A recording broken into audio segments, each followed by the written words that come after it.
It's the biggest risk, it's the biggest gamble in the history of all forms of entertainment. $2 billion on the line. And now GTA 6 is saying, hey customers, you're going to pay more than a nickel and dime. You're going to drop a Benjamin to even dare set foot in our virtual city.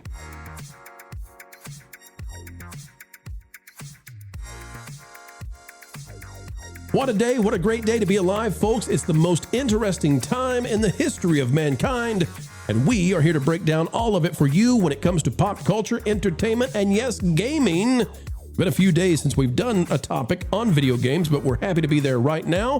Click the like button, and we'll tell you why the most expensive thing ever made in entertainment is going to cost you more than anything you've probably ever paid for an entertainment. The release for Grand Theft Auto 6 has been revealed, and this sucker's going to set you back a little bit. The pricing is kind of nifty, and it might be swifty in trying to convince kids to let go of an entire Benjamin. This is coming to us from Mashable. Alex Perry writing this one. GTA 6 price revealed. What you get for the $99 Ultimate Edition. Folks, we're just going to call it $100. And with taxes, you know how that works. It says if you were looking to lock down a Grand Theft Auto 6 pre-order this week, Rockstar Games just released some very important information about that. Specifically, it's going to cost you a lot. $80 for the standard edition, $100 for the Ultimate Edition.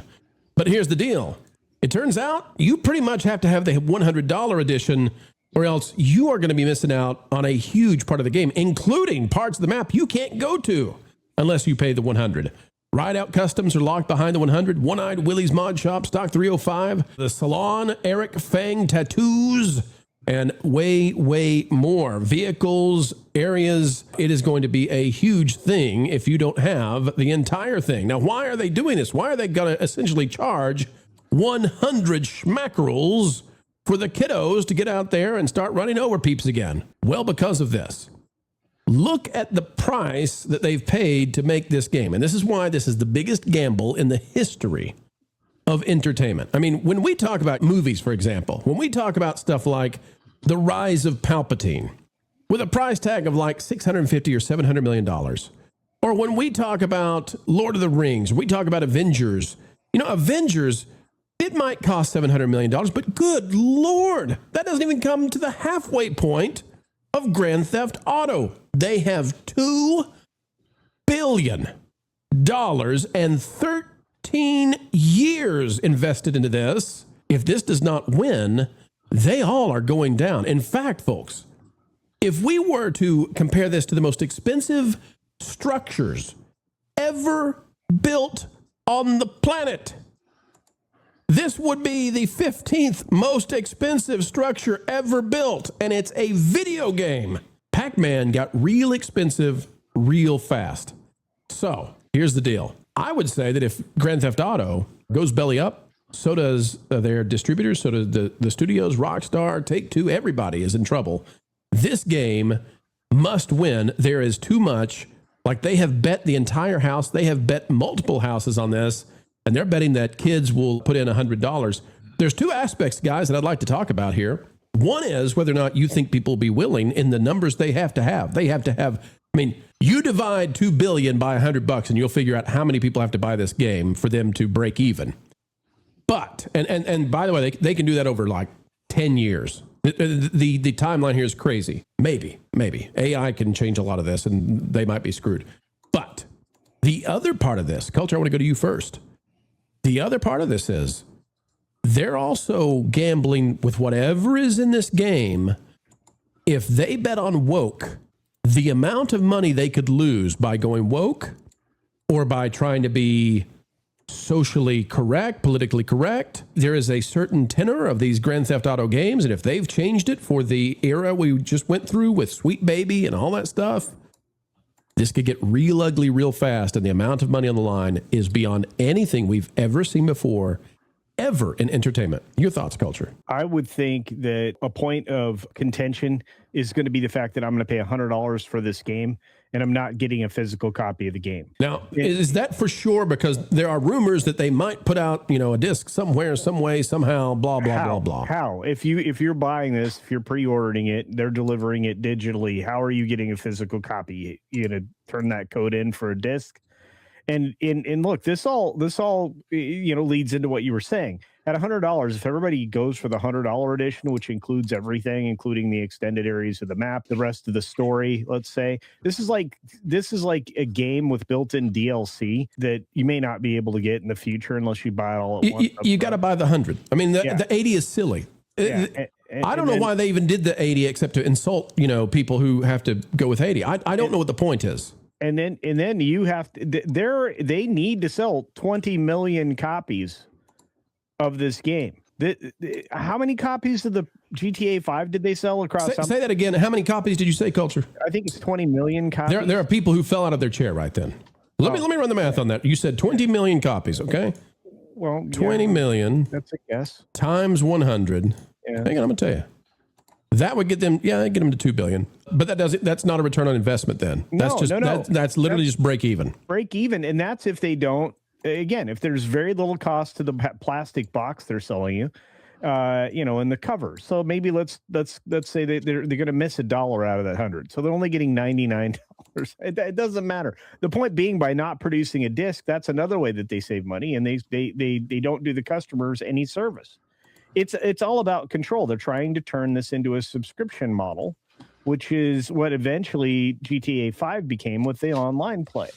So, they haven't really done a great job of doing that with the Cowboy series that they made, Red Dead Redemption. But they did a great job of, making it a monthly service for, with the shark cards and getting people to buy in to play new things on their online portal. So here's what they're counting on, though, Culture. They're counting on they have to do Skyrim numbers in terms of copies sold to justify this. Well, but GTA 5 was the biggest game ever. I don't think there's ever been a game that sold more copies across 3 platforms. 3 different generations of platforms. That's what I meant to say the first time around. Because, I mean, that game's been selling for 1,000 years. I don't know. I mean, it seems like a long time since we've, had a new GTA. I could be wrong. And you can look up the sales numbers. I mean, it was released back in 2013. So, we're over a decade later, it's been a minute. It's been a minute. And look, I'm one of those guys that's going to want to play this. Now, I'm going to be a little disappointed because there are less protagonists to play as, which means I'm going to be stuck with more stories that maybe I don't want. And you're right. I mean, if they played the wrong direction with this, it's going to be a real problem. Well, the risk is insane. I mean, and because they're trying to thread a needle here. The previous GTA games are so offensive, and that's built in the brand. They're supposed to be offensive. But they have developed this at a time when being offensive was not allowed to anybody in any kind of minority state, and we've been through the defund era that a lot of people want to pretend never happened now. But this was developed during that time. I mean, Lou, when you hear about something being developed for 13 years in entertainment, even if it's a video game, 13 years and a $2 billion price tag, how does that even get approved, Lou? Well, but see, here's my question. They've been selling the previous version all this time, right? Yeah. So it would be very interesting, we'll never get it, to see a chart of sales. In other words, were they still selling well in the 5th year, in the 7th year, in the 9th year? Was it just it was out there and so people bought it? The demand would be measured by that. But what I don't understand about this is that the model usually is you put out the $80 game and you wait 6 months and you charge for a DLC to add the extra stuff, right? Sure. So why is that a bad model versus doing it this way? Well, because essentially the way they've got this structured now is you have to play the game as it's intended. You must have the $100 copy. Then to hell with the 80. Well, that's what I say. Take it or leave it. So what I think they're doing here, and maybe listen, they've got actuaries. When you got this kind of money on the line, they've got actuaries and accountants they've studied this. Yeah, I think the play here, and I would not, I'm not trying to, I don't want to step on the wisdom they have because they probably know exactly what they're up to, and it may work. The reason for the 80 might be they're saying they've done research that says parents will buy in at 80 or grandparents will buy in at 80 for the holidays for a Christmas gift or whatever. And then the kid will get they'll get to the 100 mark. I don't know if it'll cost them 20, 30, 40, whatever it does to get the rest of the stuff. But the kid will pay it, in January because they can't have half the game. Well, but the question is, are the $80 buyers going to be new to the game altogether? Are they going to be the next generation that says, oh, I've heard about this and I never got it, and the new one came out, I'll try the new one and I'll pay the 80? Because in a way, they won't know what they're missing in the sense that they've never had the experience before. You see what I mean? Well, I think what's going to make that difficult is, when they drive up to a certain point and then it says, sorry, you've got to have this to go into this area of the, the city. That's going to be like, well, darn. I mean, it's like toll roads. They've essentially built in toll roads into a game for, and this is rated like the highest you can go. It's not really. I mean, you can go higher. Lauren, you are a great purveyor of video games, and I know you have other gamers in your orbit. What's your feel on this, Lauren? You might know better than the rest of us. Is this going to work? Is this something everybody's waiting for? Will this kill Fortnite, and all the kiddos will be playing this instead? I'm going to put on my real life fake wizard hat and say, punish them. Punish them. Do not buy. Do not give them your money. Don't buy it at the lower price point. Send a message that we will not accept these kinds of predatory practices and demand better from your software publishers. Why? And people will buy it anyway. Why though, Lauren? What is predatory, you think, about it?